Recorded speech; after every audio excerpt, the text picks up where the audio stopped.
I finished up the Standard Monarch, sort of. I'll take a couple of minutes and tell you what I did to it. I put new grips on the handles, wood grips. I freed up the ratchet assembly on each wheel and put new springs on. The one wheel gave me a lot of trouble getting it off, and I had to make a puller for it to get it off. That surprised me because those wheels spin free.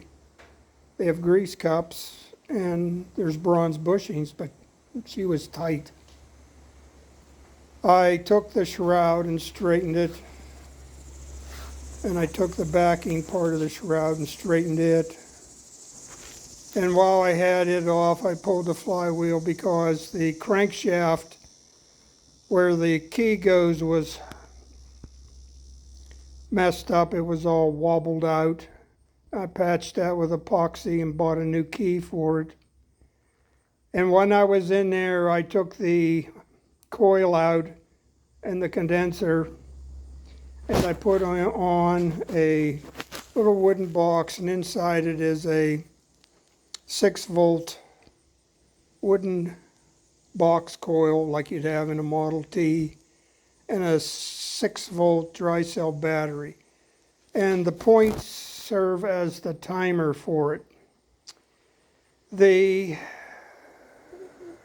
valves were stuck, and on the air intake valve, the atmospheric valve, someone had welded the keeper to the top of the valve stem. So I had that to fix to get it apart out of the valve cage. I didn't have a lot of trouble with the exhaust valve. I cleaned it up. I pulled the piston out of the jug. Somebody had filled the jug up with grease out of a grease gun. It was a real mess. 3 of the rings were stuck. I freed them up and honed the cylinder. I made a little air cleaner for it. I had the base and the outer shell I made out of a chicken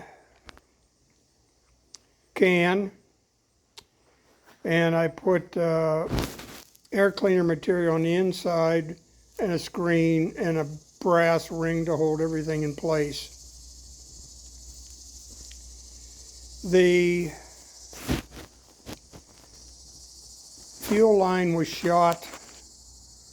I spent quite a bit of time cleaning up that sediment bulb. I had to put a new end on the stem.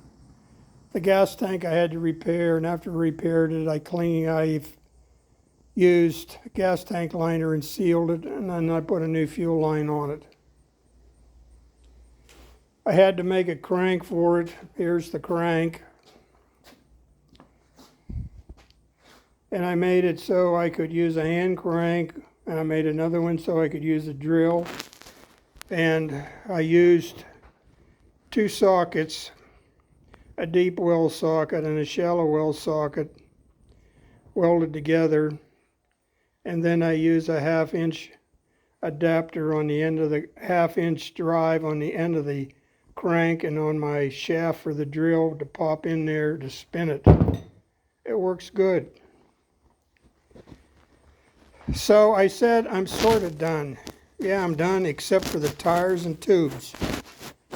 These are 21-inch rims, and it takes a 5x21 tire.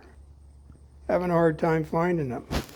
I found them at Miller Tire in Ohio, but the price is $239 per tire. So if I bought 2 tires and tubes, I'd have well over $500 in it. And I'm not going to put that kind of money in it. So what are my options? My options would be to cut the outer rims off, buy new 18-inch rims, weld them on the spokes, and go to an 18-inch tire. But I hate to do that because it ruins the originality of it.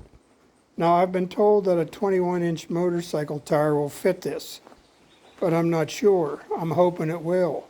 Don't really care if it's got treads on it or not. I just want to be able to drive it around and move it with tires on it. So, yes, I'm done, and no, I'm not done. Runs pretty good. I am going to try to adapt some kind of muffler on it, although I don't think these Standard Monarchs ever came with a muffler, but it's certainly loud, and I don't like that. I have no implements for it. I made two little stands to hold it up, one for the front in the back and one in the front, that are easily removed, but it allowed me to work on it and not get into a lot of trouble. These ratchet drives always amazed me, the way they work, and it took me quite a bit of time to make the springs for them, but they work now.